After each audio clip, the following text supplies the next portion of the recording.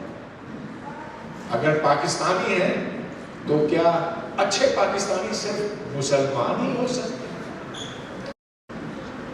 جو پاکستان کے شروع کے دن تھے وہ میں کہوں گا کہ ویسے تھے جیسا کہ کسی سیکولر ریاست میں ہوتے تھے۔ تو ہمارے بچپن میں، اور میں کراچی میں پیدا ہوا، تو ہمارے بچپن میں جو پڑوسی تھے ان میں ہندو تھے، ان میں کچھ پارسی تھے، ان میں ایک آدھ سکھ بھی تھا، اور میرے اسکول میں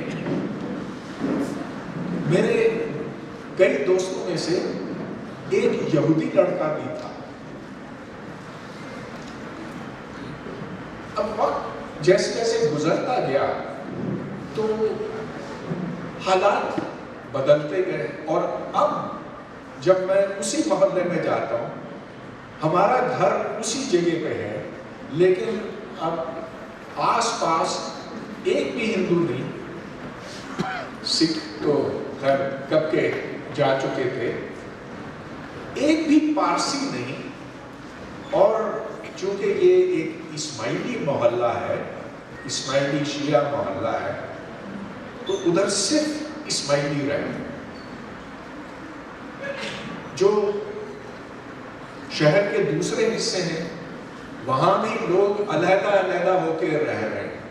عباس ٹاؤن میں شیعہ رہتے ہیں، صرف ایسے علاقے ہیں جیسا کہ ڈیفینس ہاؤسنگ سوسائٹیز ہیں جہاں دیواریں اتنی اونچی ہیں، باؤنڈری والز اتنی اونچی ہیں کہ آپ کو پتہ بھی نہیں کہ آپ کا پڑوسی کون ہے، تو وہاں ہر قسم کے لوگ رہتے ہیں، لیکن جہاں لوگ نزدیک نزدیک رہتے ہیں وہ سب ایک ہی قسم کے ہوتے ہیں۔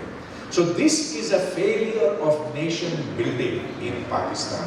یہ کہ ہم صرف اپنوں میں رہ سکتے ہیں، اپنوں سے مطلب کیا؟ وہ جو ہم شکل ہوں، وہ جو ایک ہی عقیدے کے ہوں، ایک ہی مکتب فکر کے ہوں، تو اس کا مطلب یہ کہ پاکستان پھر ناکام ہوا ریاست کے طور پر۔ اگر ایک ریاست کسی کمیونٹی کو محفوظ نہ کر سکے، اس کا تحفظ نہ کر سکے، تو this is a failure of the state. اب میں اس بات پہ لوٹتا ہوں، میں کون ہوں؟ میں پاکستانی ہوں، لیکن میں کون ہوں؟ تو میں نے اپنے ایک دوست سے کہا کہ مجھے بتاؤ، اس کا نام ہے شہریار آزاد۔ میں نے کہا شہریار یار، میں نے اس کے اوپر بہت سوچا ہے، اور تم بہت اچھا لکھتے ہو، تو مجھے ذرا لکھ کے بتاؤ واٹ ایم آئی۔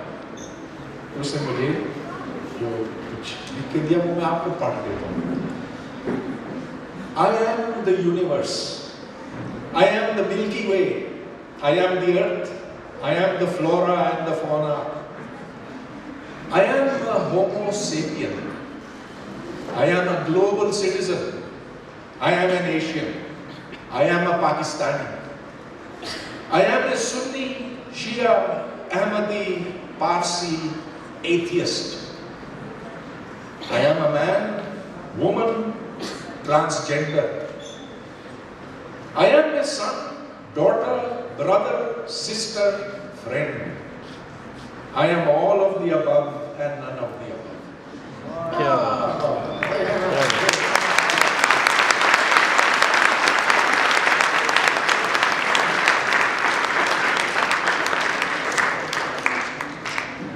اب ہمیں سائنسی انداز میں یہ سوچنے کی ضرورت ہے کہ آخر یہ قوم اور شناخت اور تشخص اور یہ باتیں ساری کہاں سے آئیں. تو اس کے لیے ہمیں بہت پیچھے جانا پڑے گا.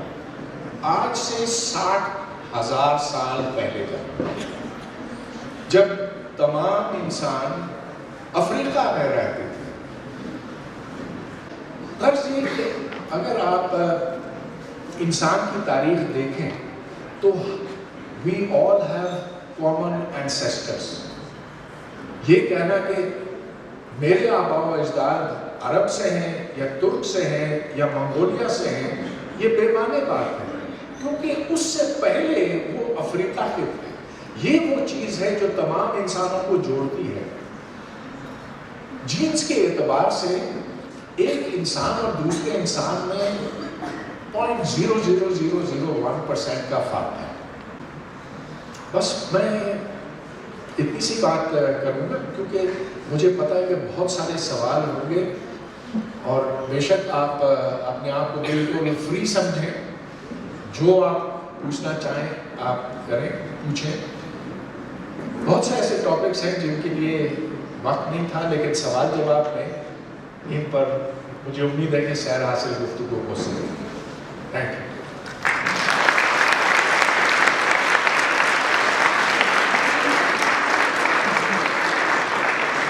بالکل سر، جو آپ کی دوست کی لکھی ہوئی تحریر آپ نے پڑھی کہ I am all of the above and none of the above. Pakistan کے کانٹیکسٹ میں ہم اس کو دیکھ لیں، جو ڈس انٹیگریشن ہے پاپولیشن کے بیچ تھرو آؤٹ دا کنٹری، پیریفریز میں ہو، سینٹر میں ہو، پروونسز میں ہو، کیپٹلز میں ہو، کہیں بھی ہو، تو جو ڈس انٹیگریشن ہمیں دیکھنے کو مل رہی ہے، ان کے پیچھے کون سے عوامل کار فرما ہے جو کہ 72 سالوں میں یا اس سے زیادہ جتنی بھی وہ ایمرجنس پیریڈ ہے پاکستان کی 47 سے لے کر اب تک، وہ ایسے کون سی فورسز ہے جس نے لوکل اور جو پوری پاکستانی پاپولیشن ہے اس کو ڈس انٹیگریٹ کر کے رکھا ہوا ہے اور ایک نیشنل انٹیگریشن کی پاسبلٹیز نکال رہی ہے. دو قومی نظریے میں تو یہ تھا کہ سارے مسلمان ایک قوم بناتے ہیں. قوم کی پہچان جو ہے وہ صرف اور صرف مذہب سے ہوتی ہے. سن 71 میں جو بات بالکل غلط ثابت ہوئی، two nation theory was thrown into the Bay of Bengal. اب بنگالی ہم سے بات بھی نہیں کرنا چاہتے، دوبارہ الحاق کرنے کی بات تو چھوڑیں، وہ ہم سے یہ کہتے ہیں کہ جب تک تم معافی نہیں مانگو گے ہم تم سے بات بھی نہیں کریں گے، ویزے بھی نہیں دیں گے. اور اس وقت ہمیں یہ سوچ لینا چاہیے تھا، جو ارباب اختیار ہیں انہیں سوچ لینا چاہیے تھا کہ ٹو نیشن تھیوری کی بنا پر ہم پاکستان کو اکٹھے نہیں رکھ سکتے، اور اگر اس کو جوڑ کے رکھا تو وہ صرف زور بازو سے. یہ بات سمجھ میں نہیں آئی، اور آپ نے پوچھا کہ کیوں نہیں سمجھ میں آئی. اس کی وجہ یہ ہے کہ شروع دن سے جو پس پردہ طاقت ہے یا جو سامنے طاقت ہے وہ فوج ہی کی رہی ہے. اب آپ یہ پوچھ سکتے ہیں کہ ایسا کیوں ہوا. اس کی وجہ یہ کہ جناح صاحب کا انتقال ہوا تو یہ سارے لگ گئے کہ یہ جو ہندو بھاگے ہیں ان کی زمینوں پہ قبضہ کیا جائے، کہ کس کو کون سی منسٹری ملے گی. کسی کو ملک کی پرواہ نہیں تھی. فوج ایک ہی قوت تھی جو اس وقت منظم تھی. یہ فوج وہ تھی جس نے کبھی انگریز کے خلاف لڑائی نہیں لڑی. یہ فوج انگریز کی تھی اور انگریز کے راج کو قائم کرنے کے لیے بنائی گئی تھی، ان کی ٹریننگ برطانیہ میں ہوتی تھی، تو ایوب خان سینڈرز کے پڑھے ہوئے تھے. اب ان لوگوں میں ٹریننگ تھی، ڈسپلن تھا، جبکہ پولیٹیشینز میں کچھ بھی نہیں تھا، کوئی سوچ نہیں تھی، کوئی ڈسپلن نہیں تھا. ہر ایک جو ہے وہ چھینا جھپٹی میں لگا ہوا تھا. نتیجہ یہ کہ پاکستان بن گیا، یہ جھگڑے فساد شروع ہوئے، فوج نے یہ موقع دیکھا کہ اب وہ زیادہ سے زیادہ اپنی طاقت بڑھائے. تو سر is there any possibility for this national integrity or integration کہ ہم اس ملک کو ایک صحیح معنوں میں ایک نیشن بنا لیں؟ is there any possibility؟ اگر ہے تو وہ کون سے پاسبلٹیز یا فورسز ہوں گی جو یہ چیزیں پاسبل بنا سکیں؟ اس ملک کو اگر مضبوط کرنا ہے، اس ملک میں اگر فوج کو واپس بیرکس پہ بھیجنا ہے، اس ملک میں اگر جمہوریت چاہیے، تو ہمیں یہ قبول کرنا ہوگا کہ پاکستان اس ملک کے لوگوں کے لیے ہے، اس ملک کے لوگوں کے لیے بنایا گیا، کسی مخصوص طبقے کے لیے نہیں، زمینداروں کے لیے نہیں، فوج کے لیے نہیں، ادھر کے عوام کے. تو اگر ہم اس بات کو قبول کر لیں تو پھر یہ سوال اٹھتا ہے کہ پاکستان کا مقصد کیا ہونا چاہیے، جس کا جواب میں یہ دے سکتا ہوں کہ پاکستان کا مقصد وہی ہونا چاہیے جو دنیا کے باقی ملکوں کا ہے، یعنی کہ اپنے لوگوں کو ایک بہتر زندگی فراہم کرنا. یعنی کہ پاکستان کو کسی نظریے کی ضرورت نہیں، 2 قومی نظریے کی ضرورت نہیں، 6 قومی نظریے کی ضرورت نہیں. It has no need for any نظریہ. یہ آپ دیکھیں جو دنیا کے خوشحال ملک ہیں، جاپان دیکھ لیجیے، سویڈن، ناروے، ڈینمارک، آپ یورپ کا کوئی ملک دیکھ لیں، ہالینڈ. اب ہالینڈ جو ہے ہم سے 7 گنا چھوٹا ہے، 7 times smaller in population، لیکن اس کی جو کل قومی پیداوار ہے وہ ہم سے 7 گنا زیادہ ہے. وہ کیوں؟ اس لیے کہ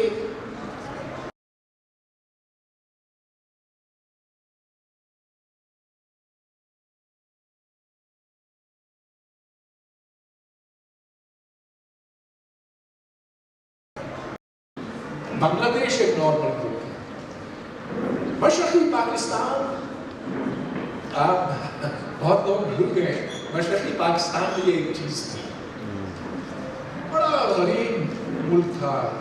اور جب ہم اسکول میں تھے تو ہم تو کہتے تھے کہ یہ بیچارے بنگالی یہ تو صرف مچھی کھاتے. اور جب بنگلہ کی نشریات آتی تھی، بادی صاحب آپ کو یاد ہوگا radio Pakistan used to have Bangla broadcast, news broadcast, اور وہ شروع اس طرح کے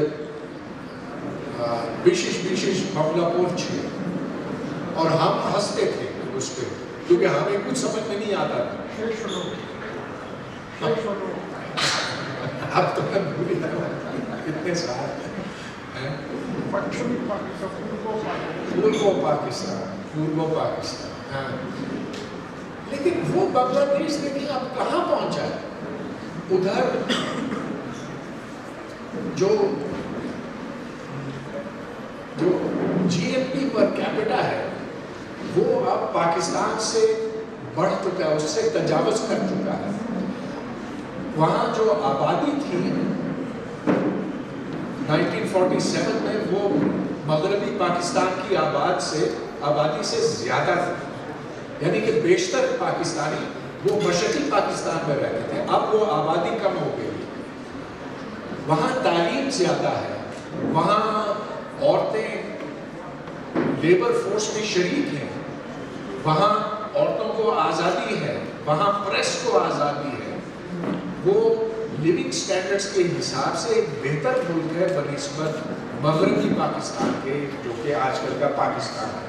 تو یہ سب کچھ اس لیے ہو سکا کہ وہ نظریاتی ملک نہیں ہے، جو غیر نظریاتی ملک ہے، جو صرف اس چیز کو سامنے رکھتے ہیں کہ ہمیں اپنے سٹیزنز کو بہتر زندگی دینا ہے، کوئی کام۔ تو سر کون سے ایسے فورسز ہو سکتے ہیں جو یہ پاکستان کو ایک نارمل اسٹیٹ، دنیا کے دوسرے اسٹیٹس کی طرح ایک نارمل اسٹیٹ بننے میں کنٹریبیوشن ادا کرے اپنی؟ اگر پاپولیشن کی بات کریں جنرل پبلک کی، تو کوئی سوشل میڈیا پوسٹ تھا کہ کسی نے کہا کہ میں نے اس سے پوچھا کہ تم ہندو ہو یا مسلمان، تو اس نے کہا میں بھوکا ہو صاحب۔ اس کا مقصد یہ نہیں کہ مطلب میں ابھی ریلیجن پہ کرٹیک کرنا چاہوں، بولنے کا مقصد یہ ہے کہ اس بھوکے آدمی کا کنسرن اس وقت نہ ہندو ہونا تھا نہ مسلمان ہونا تھا، اس بھوکے آدمی کا کنسرن اس کا پیٹ بھرنا تھا، اپنا پیٹ بھرنا تھا، بھوک مٹانی تھی۔ تو جو ایک ہیوج چنک ہے پاپولیشن کی پاکستان میں، شاید میں غلط ہوں، ہیوج نہ ہو، کم ہو، لیکن ہے ایک پاپولیشن جو کہ بلو دا پاورٹی لائن زندگی گزار رہی ہے، اور ایک تعداد پاپولیشن کی یہ ہے جو ہینڈ ٹو ماؤتھ فیملی ہے، جن کو کماتے ہیں رات کو کھاتے ہیں۔ تو ان کی کنٹریبیوشن آپ کو نظر آتی ہے پاسبلٹی، بالخصوص جو اپنے پیٹ کی فکر میں رہے، تو وہ ایک نیشنل انٹیگریٹی یا پاکستان کو ایک نیشنل، ایک دوسرے دنیا کے دوسرے ممالک کی طرح ایک نارمل اسٹیٹ بننے میں کنٹریبیوشن ادا کر سکتے ہیں۔ اور یہ شعور صرف سیاسی تحریکیں اجاگر کر سکتی ہیں، جو سیاسی پارٹیاں رہی ہیں پاکستان میں، وہ لوگوں کو توڑتی رہی ہیں، وہ ان کو یہ رستہ نہیں دکھا سکی ہے، ماں سوائے ذوالفقار علی بھٹو کے، جس نے یہ نعرہ لگایا تھا روٹی کپڑا مکان، اور جس کی وجہ سے لیبر یونین، اسٹوڈنٹ یونین ہر طرف پاکستان میں متحرک ہوئے۔ ہمیں سوشلسٹ پالیٹکس کی ضرورت ہے پاکستان میں، لیکن جب سوشلسٹ پالیٹکس کی بات ہوتی ہے تو اسے کچلنے کی کوشش کی جاتی ہے۔ اس کے خلاف میں صرف یہ کہہ سکتا ہوں کہ ہمیں لڑنا ہوگا، اور کوئی رستہ نہیں ہے۔ ہمیں یہ ہر چیز کے اوپر تقسیم کرنے کی کوشش کرتے ہیں، لیکن یہ وہ چیز ہے جس میں لوگ جڑ سکتے ہیں، کیونکہ ہر ایک جو ہے اس کی ضروریات ویسی ہے جیسے اوروں کی ہے۔ تو ہاں، پاکستان، اگر آپ یہ مجھ سے پوچھیں کہ کیا یہ ممکن ہے کہ یہ ایسی چیز ہوگی اگلے 5 سال میں میں کہوں گا کہ نہیں، 5 سال میں ایسی چیز نہیں ہو سکتی، مگر شاید 50 سال میں ایسا ہو سکے، کیونکہ کب تک آپ لوگوں کو یہ دھوکہ دیں گے؟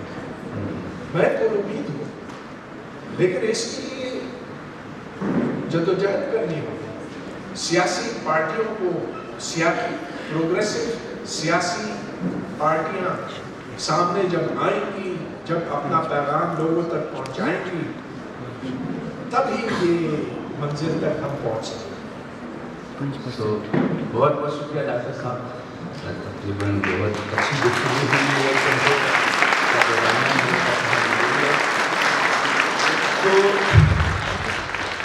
اب بڑھتے ہیں آڈینس کی جانب، چونکہ بہت سارے لوگوں کے سوالات ہیں، سب آپ کو سننے آئے ہیں، تو مختصراً اپنا تعارف کیجیے اور اپنا تعلق آپ کا کس آرگنائزیشن سے ہے وہ بتا دیں، اور ٹو دا پوائنٹ سوال کرنے کی کوشش کریں، زیادہ تمہید بننے کی ضرورت نہیں میرے خیال سے، کیونکہ سب کو موقع ملنا چاہیے۔ Thank you sir. سب سے پہلے بادی نشان۔ Thank you very much.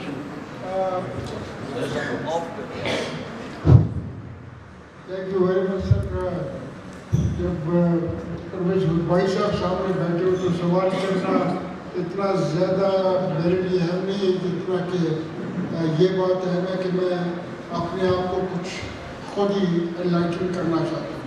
سر آپ نے مثال دی عائشہ جلال کی، اور عائشہ جلال کو میں نے پڑھا اس کے سورس کو، میں ان کو بہت پہلے اور اس کے بعد میں نے پروفیسر اشتیاق کو بھی پڑھا. اس میں مجھے دو باتیں نظر آئیں. ایک طرف سے عائشہ جلال کی جو لاجک ہے, جو منطق ہے, اس کے مطابق اس کو یہ ثابت کرنے کی کوشش کی ہے کہ قائد اعظم محمد Ali Jinnah he did not want Pakistan initially. He was all out for India, but it was the prejudicial mind or parochial mind of the Hindus, or the narrow-mindedness of the Hindus, because of which Qaid Azam was compelled to go for Pakistan. Otherwise, or other way round, Professor Ishtiaq says no. Qaid Azam was predetermined. After some time, after 36, when he came from England back to, he was called the ambassador of Hindu-Muslim unity, but afterwards, in 45 perhaps, or something around, maybe I'm wrong, but he started talking about Pakistan, and that he made Pakistan, and he opted for Pakistan, he fought for Pakistan. Professor Ishtiaq says no. Qaid Azam was bent upon making Pakistan on behalf of the British squad. What you can say, sir? What do you think, sir?